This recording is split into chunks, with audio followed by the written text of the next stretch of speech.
ज़बान की जो नोक है उसको थोड़ा बाहर निकाल कर आप हमने हलक के आखिरी हिस्से से निकालना है। अस्सलामु अलैकुम वरहमतुल्लाहि वबरकातुहू। उम्मीद करता हूँ सब बहन भाई खैर आफियत से होंगे। आज हम इस वीडियो में हरूफ के मुखारिज सीखेंगे कि हरूफ को कैसे अदा किया जाता है। चलिए हम स्टार्ट करते हैं। सबसे पहले आ जाता है हरफ अलिफ। अलिफ को हम किस तरह अदा करते हैं? अलिफ को जिस तरह हम उर्दू में पढ़ते हैं इसी तरह हम अरबी में भी अलिफ को अदा करेंगे। अलिफ। उसके बाद आ जाता है अलिफ हरफ बा।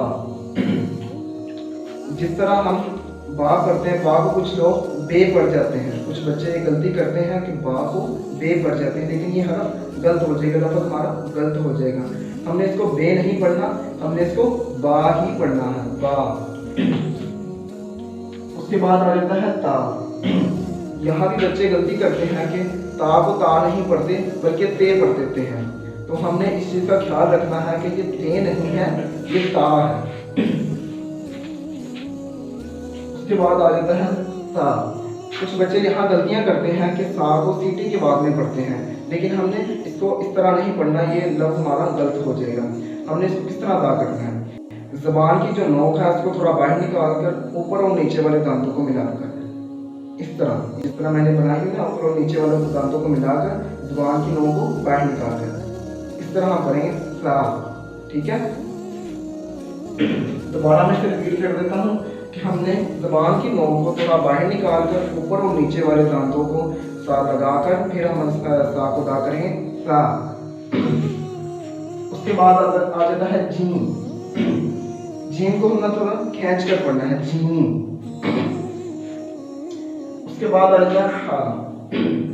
इसको हमने हलक से आवाज निकाल कर हा पढ़ना है। कुछ बच्चे यहाँ गलती करते हैं कि जो नीचे हाथी वाला हा उसके साथ इसे कंपेयर कर देते हैं, लेकिन हमने इसको उस तरह नहीं पढ़ना, हमने इसको हलक से आवाज निकालनी है, हा। ये हलक से आवाज निकलेगी, हा। खा। खा को हमने हलक के आखिरी हिस्से से निकालना है, खा। और उसके बाद खा जो है ये मोटे रूप में आ जाता है, खा। जो दाल है, दाल को हमने किस तरह अदा करना है? जो ज़बान की हमारी नोक है उसको हमने ऊपर वाले जो सामने वाले जो दो दांत हैं उनकी जड़ के साथ मिलाकर हमने ज़बान की नोक को फिर हमने पढ़ना है दाल। उसके बाद आ जाता है जाल। जिस तरह हमने जा का मखरज निकाला था इसी तरह जाल का भी मखरज वही सेम है। ज़बान की नोक को थोड़ा बाहर निकाल कर ऊपर और नीचे वाले दांतों को आपस में मिलाकर जाल। उसके बाद आ जाता है हरफ रा। रा को भी हम रा इसी तरह अदा करेंगे, रा जिस तरह हम उर्दू में अदा करते हैं, और ये मोटे रूप में आ जाता है, रा। उसके बाद हरफ है जा। जा हम किस तरह अदा करेंगे? ऊपर और नीचे वाले अपने दांतों को आपस में मिलाकर अदा करेंगे, और ये सीधी वाले रूप में सीधी देकर जा। उसके बाद हरफ आ जाता है सीन। सीन को हम किस तरह अदा करेंगे? ऊपर और नीचे वाले दांतों के दरमियान थोड़ा सा फासला होना चाहिए, फिर हम सीन को अदा करेंगे, सीन, सीन। उसके बाद हरफ आ जाता है शीन। जिस तरह हमने सीन को अदा किया, शीन को भी हम इसी तरह अदा करेंगे, ऊपर और नीचे वाले दांतों के दरमियान थोड़ा सा फासला होना चाहिए, शीन। उसके बाद हरफ आ जाता है सौद। जिस तरह हमने सीन, शीन और शीन को अदा किया इसी तरह हम सौद को भी अदा करेंगे, ऊपर और नीचे वाले दांतों के दरमियान थोड़ा सा फासला होना चाहिए, सौद। और ये मोटे रूप में आ जाता है सौद। उसके बाद हरफ आ जाता है ज़ौद। ज़ौद को कुछ लोग द्वाद पढ़ते हैं और कुछ लोग ज़ौद पढ़ते हैं, दोनों तरह से ठीक है, जिस तरह आप बेहतर समझे वैसे आप पढ़ सकते हैं। और ये ज़ौद मोटे रूप में शामिल है, ज़ौद। उसके बाद हरफ आ जाता है त्वा। कुछ लोग यहाँ पे गलती करते हैं कि इसको त्वा पढ़ते हैं, जिस तरह हम उर्दू में त्वा पढ़ते हैं हम इस तरह इसको पढ़ देते हैं, लेकिन अरबी में त्वा नहीं होता, अरबी में त्वा होता है। इसको थोड़ा खींच के पढ़ेंगे, त्वा, और ये मोटे रूप में शामिल है। इसी तरह ज़्वा, इसको भी लोग यही गलती करते हैं, इसको ज़्वा पढ़ते हैं, वाव की आवाज़ ले आते हैं, जिस तरह हम उर्दू में पढ़ते हैं ज़्वा, लेकिन ये तरीका गलत है। अरबी में इसको ज़्वा पढ़ेंगे और ये भी मोटे रूप में शामिल है। उसके बाद हरफ आ जाता है आइन। आइन को हम हलक के दरमियान वाले हिस्से से अदा करेंगे, आइन।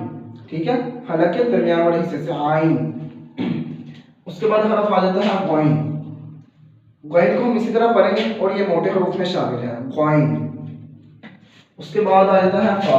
फा को भी हम इसी तरह पढ़ेंगे जिस तरह हम उर्दू में पढ़ते हैं, फा। उसके बाद आ जाता है कॉफ।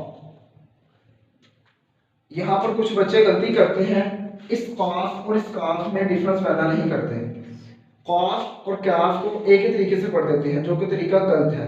इस कॉफ को अपने अच्छी तरह देखना है, ये दो नुक्तों वाला जो कॉफ है ये मोटे हरूफ में शामिल है, कॉफ, और ये हलक के ऊपर वाले हिस्से से अदा होता है, कॉफ। उसके बाद है काफ, जो ये काफ है ना, इसको हम बरीक अदा करेंगे, काफ, जिस तरह हम उर्दू में पढ़ते हैं इसी तरह हम इसे पढ़ेंगे, और ये बरीक है, काफ। इसमें आपने डिफरेंस अच्छी तरह अपने ज़हन में रखना है, कॉफ और काफ।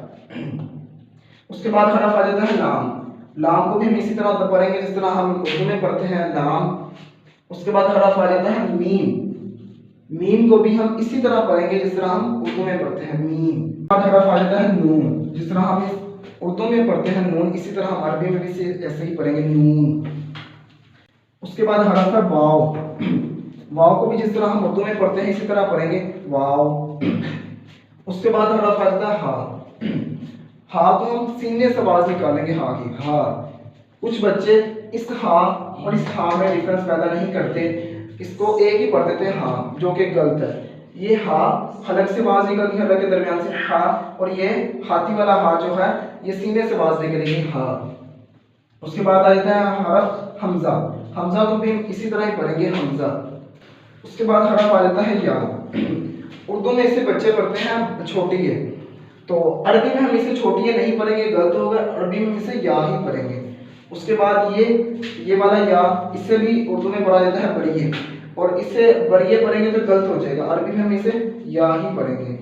उम्मीद करता हूँ कि आप सबको अच्छी तरह समझ लगी होगी। मिलते हैं अगली वीडियो में, तब तक के लिए अल्लाह हाफ़िज़।